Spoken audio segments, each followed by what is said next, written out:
This is a story based on real events. During a caving expedition, a man discovered an uncharted tunnel. To move forward, he had to twist and contort his body to squeeze through the narrow passage. After crawling a few meters, Robert realized that the tunnel ahead became even tighter. Fear made him consider turning back, but he quickly understood that retreating would require twisting his body in very precise angles. After struggling for a while, he decided to push forward, hoping to find a wider area where he could turn around. However, had he known that the tunnel would narrow even further, sloping down at a 30-degree angle, perhaps the tragedy could have been avoided. To pass through the tightest spot, Robert had to completely empty his lungs. After several attempts, he realized there was no way forward. Tragically, his chest became firmly stuck in the tunnel. One of his arms was pinned beneath his body, while the other got caught on a rock ledge. Panicked, he called out for Richard, who was waiting outside the cave. Hearing the cries for help, Richard rushed to the tunnel entrance and tried to reach him. Struggling to breathe,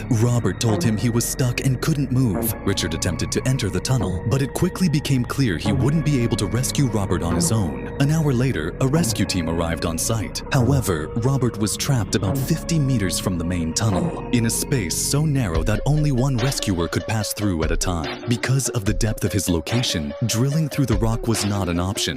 The only solution was to manually widen the tunnel using basic tools. As they worked, one of the rescuers noticed Robert's condition was worsening. His breathing became labored, a sign of imminent asphyxiation. After enlarging the passage, the rescuers managed to reach his feet. But although they detected a faint pulse, Robert was unresponsive. The cramped conditions inside the cave made it impossible to pull him out. Someone suggested using a pulley system, but the limestone in the area was too fragile to support the weight. The only viable option was to keep digging around Robert's body. After 5 grueling hours, the rescuers finally managed to remove Robert from the tunnel. Unfortunately, the medical team on site confirmed he was already deceased. The cause of death was asphyxiation caused by chest compression, exacerbated by the low oxygen levels in the cave, which hastened the process. This tragedy marked Robert's first and last caving exploration.